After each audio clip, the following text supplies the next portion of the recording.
factoring quizzes after I do the notes. Shh.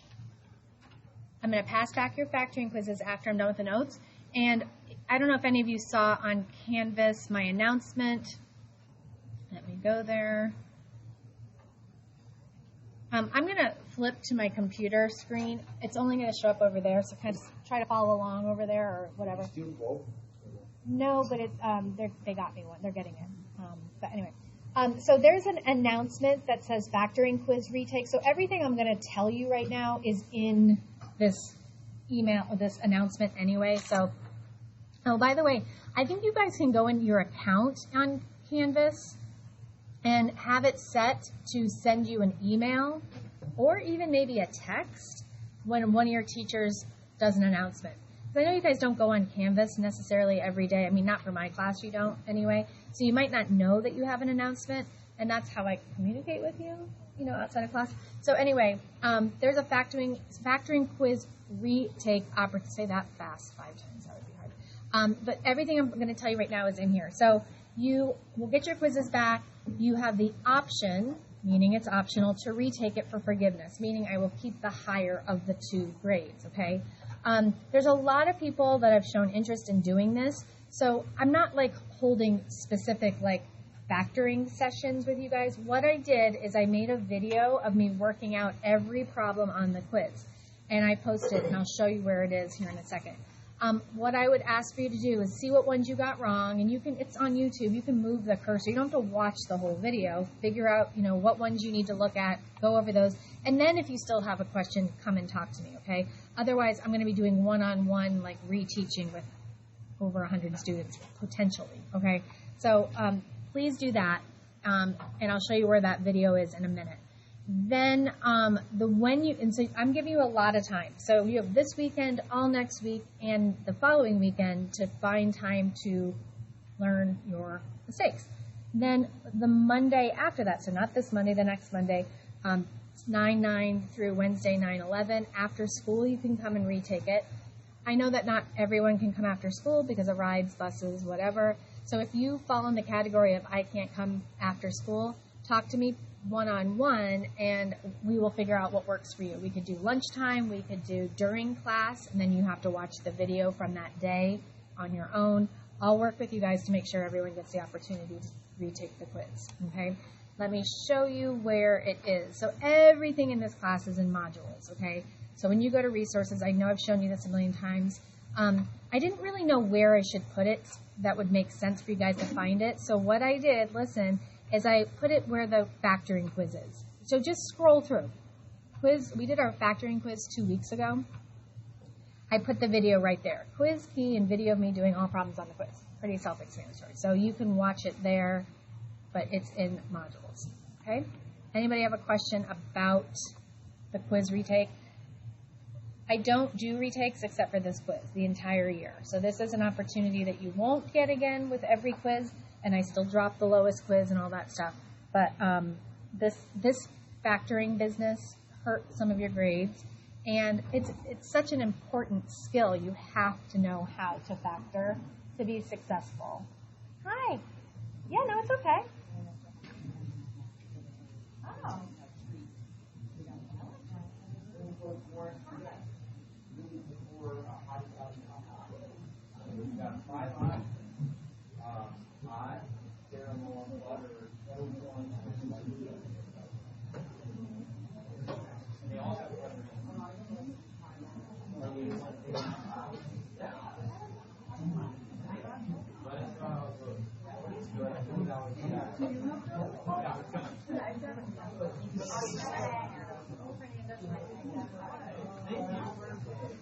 Thank you.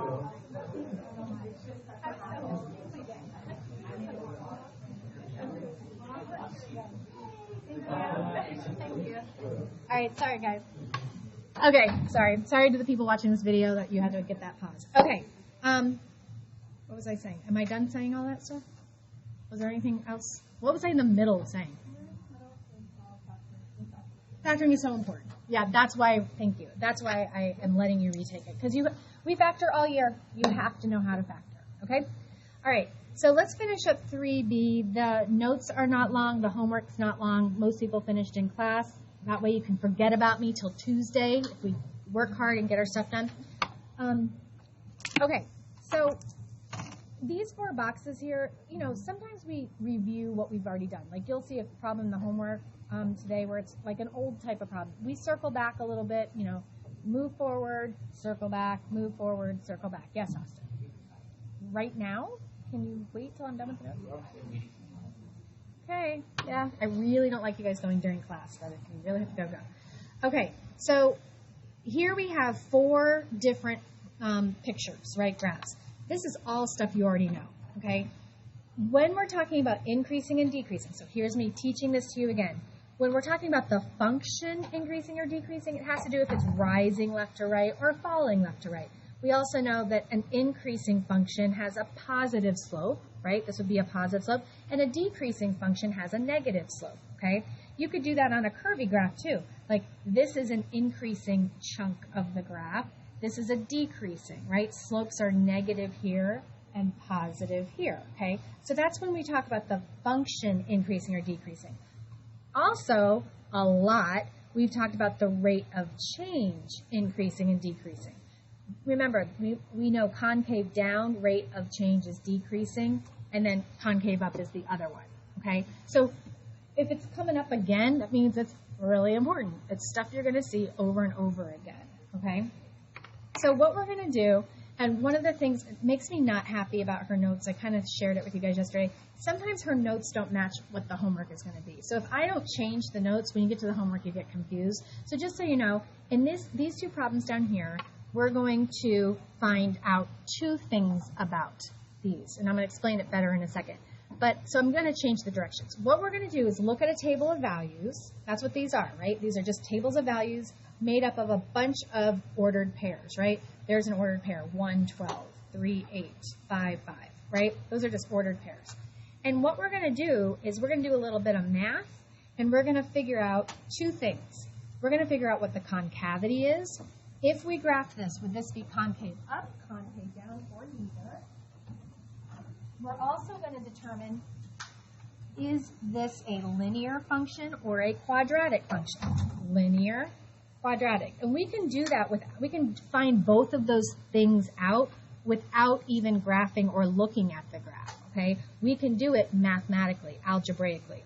So what we're going to do, and I'll give you some really good information in a second, but let's just do some math so I can talk about it. We're going to find the AROC of all of these points, okay? We're going to use this space here, so if you're someone that writes big like me, try and write a little bit smaller for this so you can fit it. What we're going to do is find the AROC between these 2 ordered pairs. Yes? Hi. Hi. Yep, I will send them up. Thank you. You can watch the video later. Okay, so 1, 12, 3. Like, you don't have to write it like this. I'm just making sure you understand that's what you're looking at, okay? So I'm going to do y's on top, so that would be 8 minus 3 over 12 minus 1. Nope, 3 minus 1. What am I doing?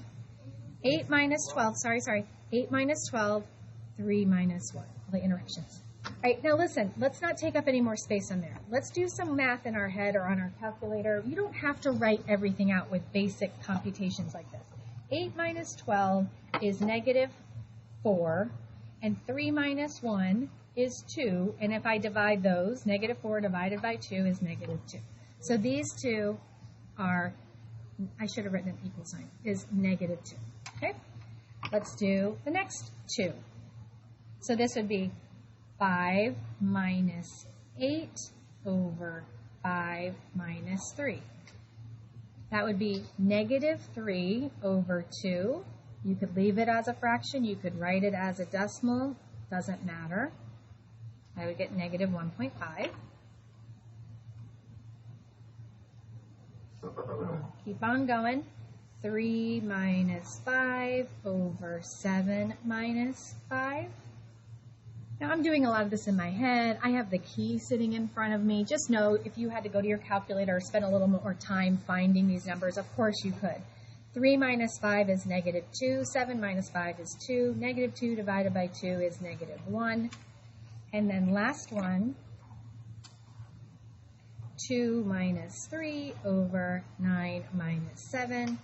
You will get negative 1/2 or 0.5. Okay, negative 0.5 or negative 1/2.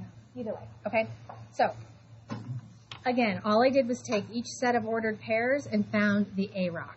Okay, slope. What do we see about these slopes? First thing we're going to talk about is concavity.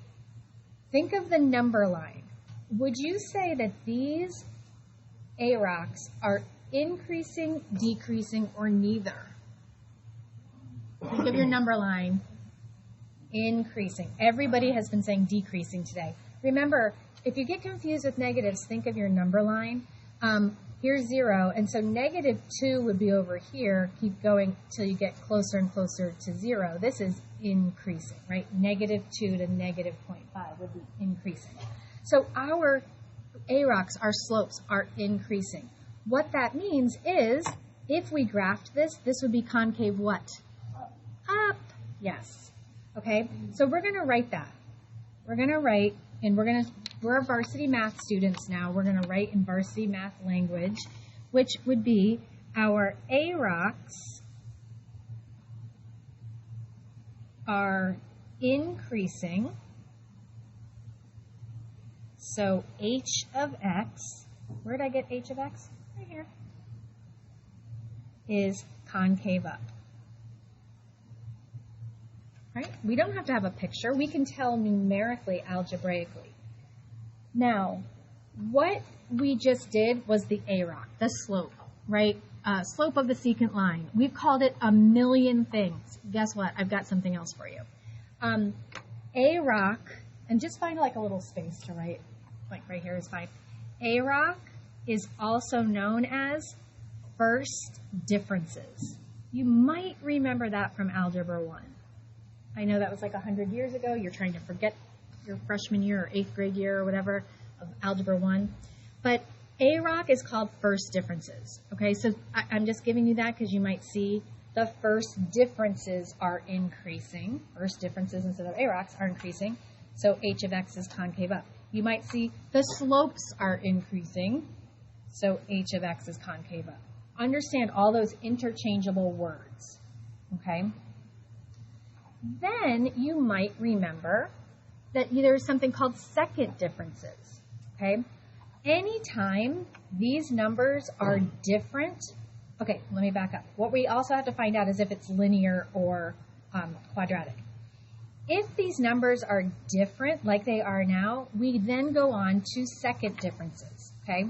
Second differences, let me show you, is really, really simple. Let me just do something. It's easier than what we just did. What you're going to do is subtract these numbers in reverse. So in other words, I'm going to put these two together. I'm doing negative 1.5 minus negative 2, or plus 2. Negative 1.5 plus 2 would be 1/2 or 0.5. Negative 1 minus negative 1.5 would be plus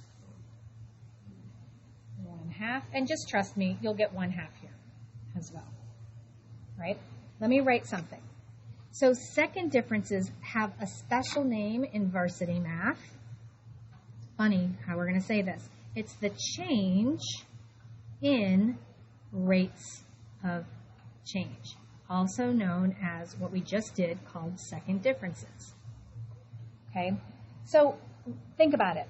First differences are your AROC, fine. We just learned something else, the change. I'm just going to write change in change. I know I'm trying to squeeze a lot in here. It looks a little messy. Change in the change or second differences. We just subtracted, okay? So first differences, second differences. There's such thing as third differences. Later on, we're going to find differences in the x's and another unit and all that stuff. But right now, what I want you to know is we have everything we need to answer the question, is this function linear, quadratic, or neither? Okay, so here's how we tell. If our first differences were constant or the same, this would be a line, and we're going to have one in a second, so we'll talk more about a line in a second. but they weren't the same. So we went on to the next step and found the second differences. Our second differences are constant. That's the big person, big girl, big boy word we use instead of the same. Although I'm not marking it wrong if you say the same. I'm just trying to coach you up to using the best language, which is, okay, the change, let's say it like this. H of x is quadratic. Let me zoom in. We know it's quadratic because the change in the rates of change are constant or the same. Again, we have to be able to write in math language. The same would get you the same credit as constant, but I'm coaching you up, okay? I'm trying to get you to try to start using the better, more professional language, if that makes sense. Okay, so again, we can find two things out from our AROC and then our change in AROC. We can find out concavity and what type between those two, linear and quadratic, of function it is. If these numbers were different, so these are different and these are different, it's neither a line or a quadratic. Not every function is either a line or a quadratic, right? We've got all types of graphs. So we could get a neither if both of them are different, okay? Let's do another one. Let's do these AROCs first. So I'm going to do them kind of fast, right? 8 minus 11 over 1 minus negative 2. Remember, 1 minus negative 2 is just 1 plus 2. Trust me, you get negative 3. Next one. 5 minus 8 over 0 plus 1, right? 0 minus negative 1 is 0 plus 1. You'll get negative 3. You do need to check all of them because I know my brain, sometimes I'm feeling lazy. I'm like, it's clearly they're all the same. But they'll throw one in here or here where it's different and it messes up your pattern. Okay, so you do want to finish the whole XY chart. 2 minus 5 over 1 minus 0, you're going to get negative 3 again. Yep.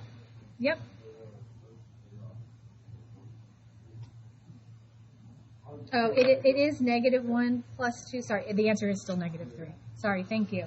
Yeah, it was a negative 1 plus 2, but I'm just copying my key. Right? It is negative 3. Sorry about that. Okay, thanks, Zach.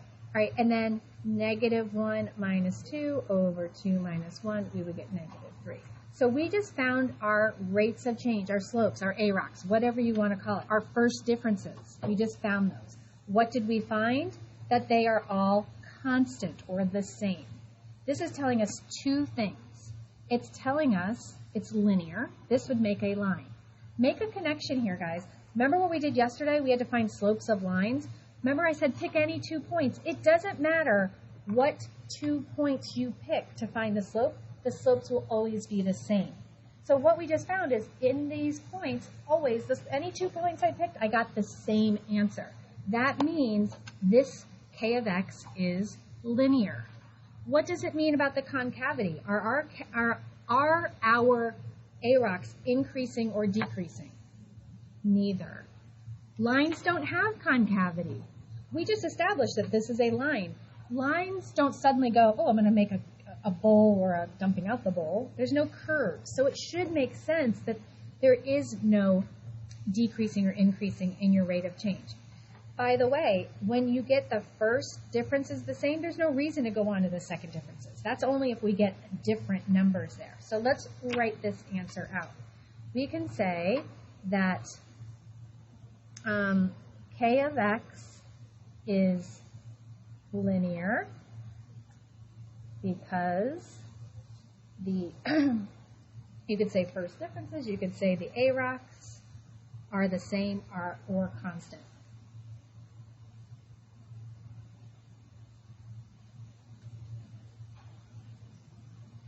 And what else do we want to say? K of x is, or let's say this, K of x has no concavity for the same reason, okay? There's no concavity in a line, okay? So we really, and I had one of my former students, I had in Algebra 2, it was in my last period class, so he feels a little more comfortable with me, and he's like, I don't want to write all this. And I'm like, it's a free country, you don't have to, but you won't get the grade. Okay, so listen, we have to start being okay with writing math, okay? Grammar and spelling don't matter. They don't matter, okay? Getting your point across matters, all right? One last problem to go over. Example 9. Guys, this problem is truthfully just like basic algebra. Pretty basic algebra. This is solving an equation, a two-step equation, I think. It literally is that. So let me read this question and then I'll explain. The average rate of change of h of x, so this is h of x, over this interval, remember what the word interval means, is 18. They're giving you the AROC. They're telling it to us. Why are they giving it to us? Because there's a missing value here. So we have everything we need except this number. So we normally are solving for AROC. Now we're going to be solving for this value. So let me back up. This is an XY chart that's written horizontally versus vertically. It's still just a table of values, guys, right? An XY chart, okay? These are my X's, these are my Y's, just like these are my X's, these are my Y's, okay? The interval means our X's. We want from 0 to 4. So we're talking about from this point on a graph to this point on a graph. What is the AROC from here to here? That's what they're asking us. Oh, we know that the AROC is 18, right? What we need is that piece. Now, you do not need to write the formula again for AROC. I mean, you have written it a million times. I'm just reminding you that in algebra, a million times over the last few years, you were given a whole bunch of information to plug in, and then you solve for the one that's missing, the one letter that you don't know, okay? So that's what we're going to do.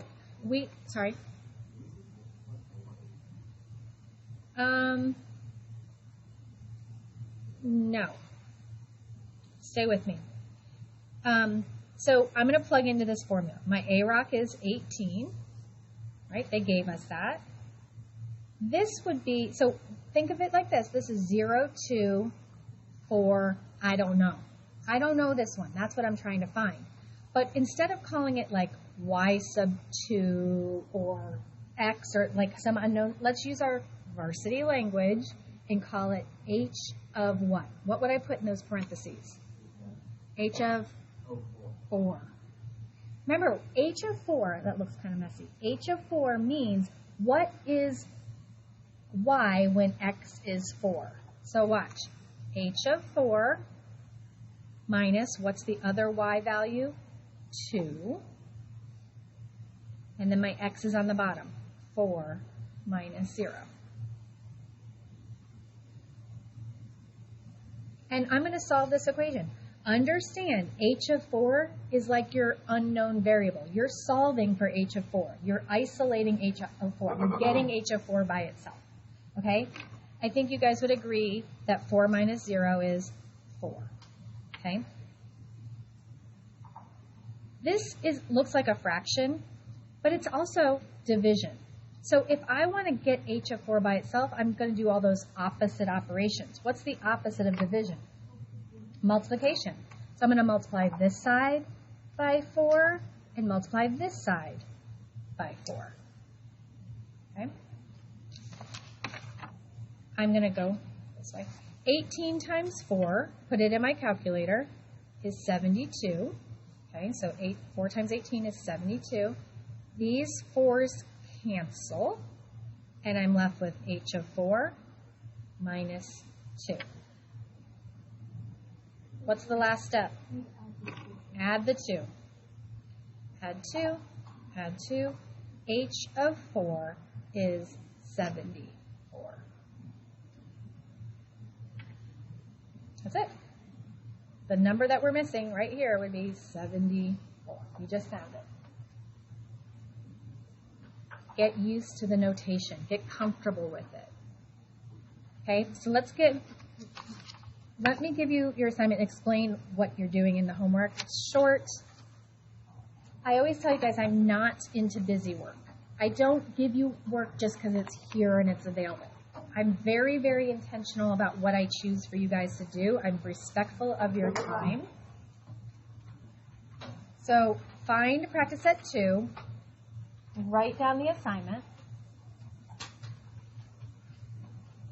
And I want you guys to notice I only assigned 1 problem out of 3 available, like we just did, okay? I only assigned number 14. But be good math students. If you are struggling with 14, like if you do it and you're like, oh, I really struggled, go back and try 13 and or 15. The key is here. The steps are here. You could do them for more practice, okay? Not an assignment, just for practice, okay? So usually there's extra problems that I don't assign that you could use as more practice. So if you need it, it's there for you, okay? Everybody have this written down? One last thing before two more things. 16 I assigned because it's kind of like what we did yesterday, finding the slope of these little line segments. It's just rise over run. If you have a question, let me know. And then last thing, this is most important. Remember in the notes I did like concavity and what type of function for each of these? In the homework, it's broken up. In 18 and 20, we're asking for just linear, quadratic, or neither. It doesn't matter about concavity. I mean, you can write it, but it's not asking for that.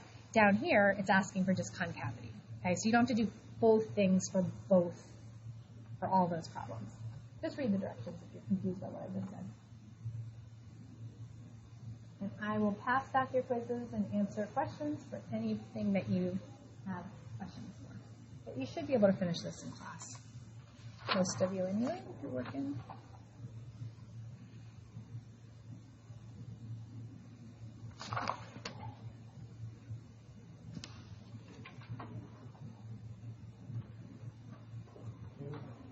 There's someone out right now.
I get a lot of questions about that, so I made a little post-it note. So when you add 4, there's still a negative. Oops. When you add 4 to the other side, there's still a negative in front of the f of -2. Well, how do you get rid of it? You divide both sides with a negative. Okay, and then that would make your -32 into a +30.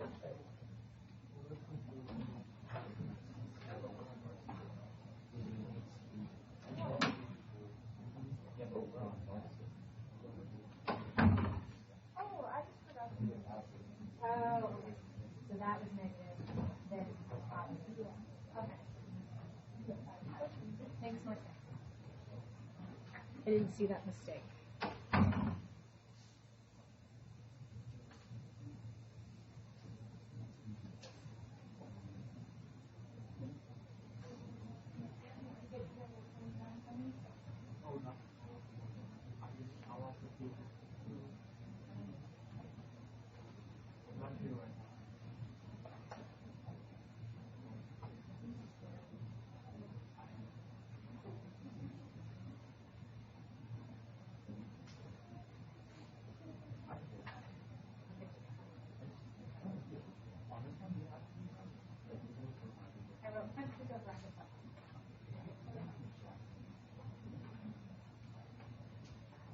Well, there does come a time when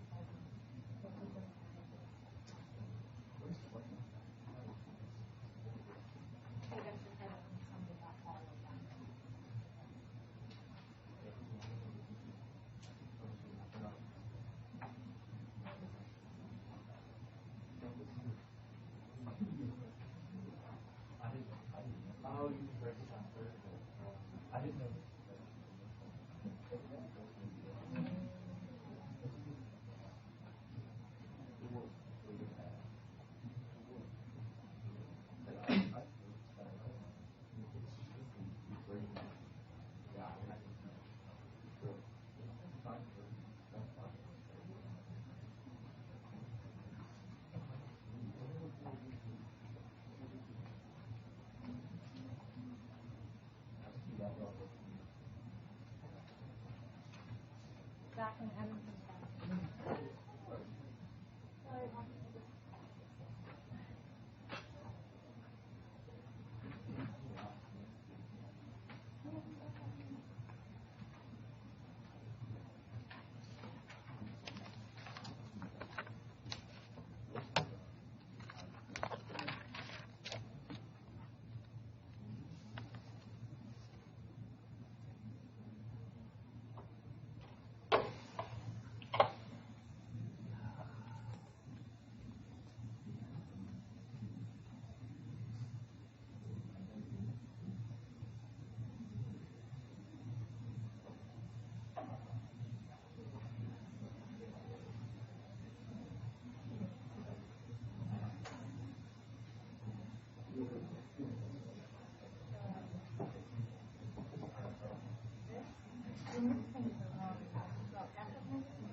Yeah.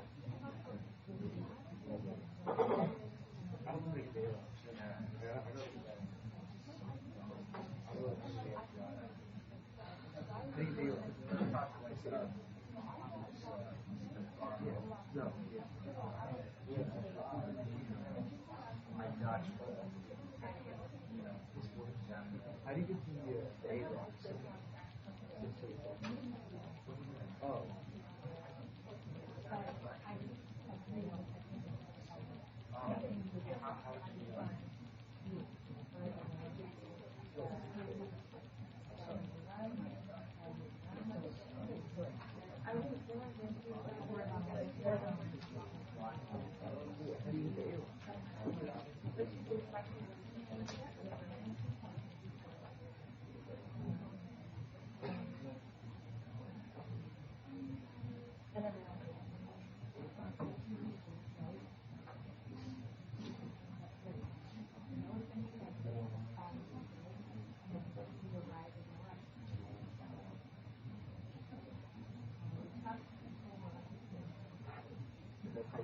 Isn't that how you did it yesterday? Yeah, like how So 1, 2, 3, 4, 5, 6.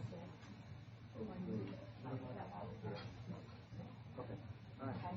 There's a 0, and then there's a 0. Okay. I just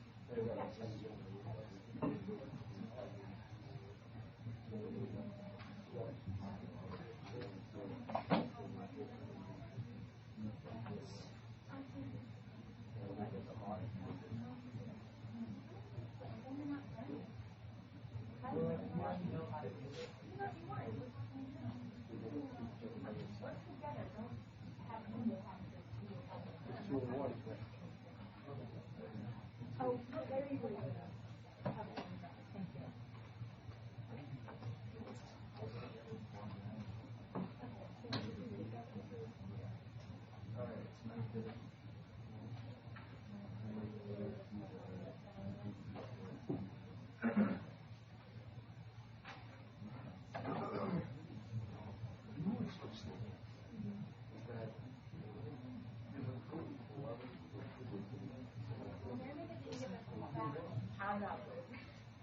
I didn't get my I did? Oh, I'm not even. Wow, I'm out of it. Wow. What did I get wrong? Oh, no. Keep it coming. Galactic? Oh.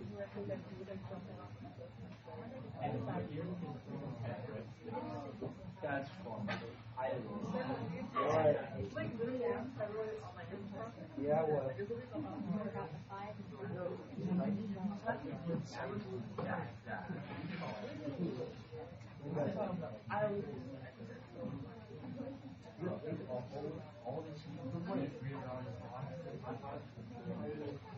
You're gonna rush it 190. They're not. If you're with, all right, I never used it when I downloaded it.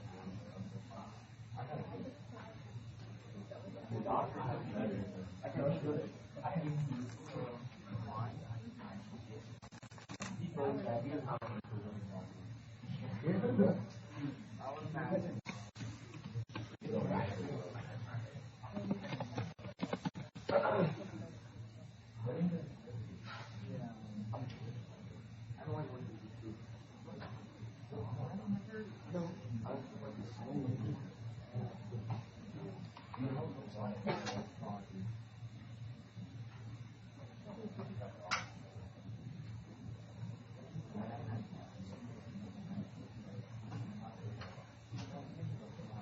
Yeah, mine is working, Anthony.